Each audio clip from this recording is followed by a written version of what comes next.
Imagine this. So let's say you are walking to your mailbox because you're expecting some Christmas cards, right? It's definitely that time of year. And as you go to pick up your envelope, you know who the card is from, right? Because you see the return address on it. Now, let's say, however, that in this one instance, the envelope you pick up has a return address on it. Well, sort of. But the name on the envelope, it just says Jesus. Now, you'd probably think someone's playing a joke on you, but let's just say you really had a letter from Jesus in your mailbox.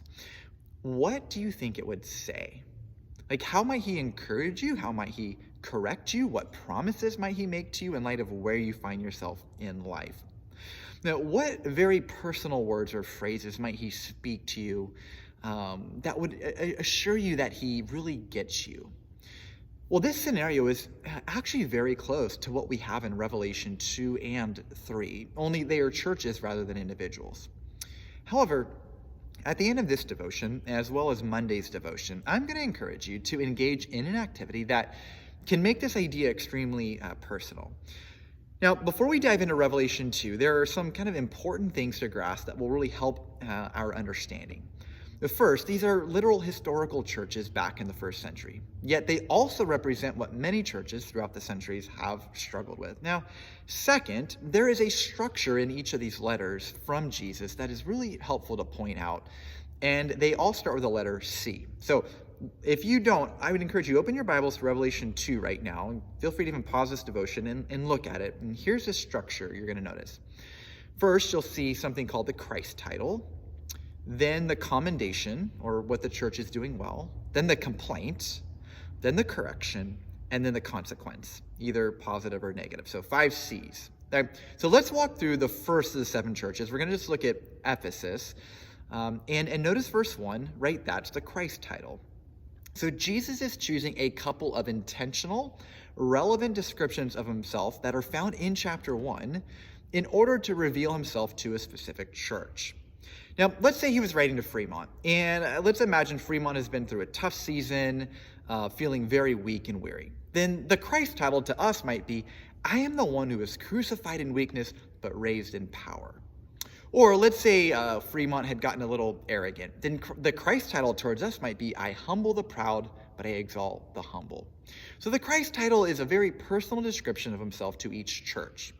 Now next, in verse 2, he says, I know your works, your labor, and your endurance. Now, this is a commendation.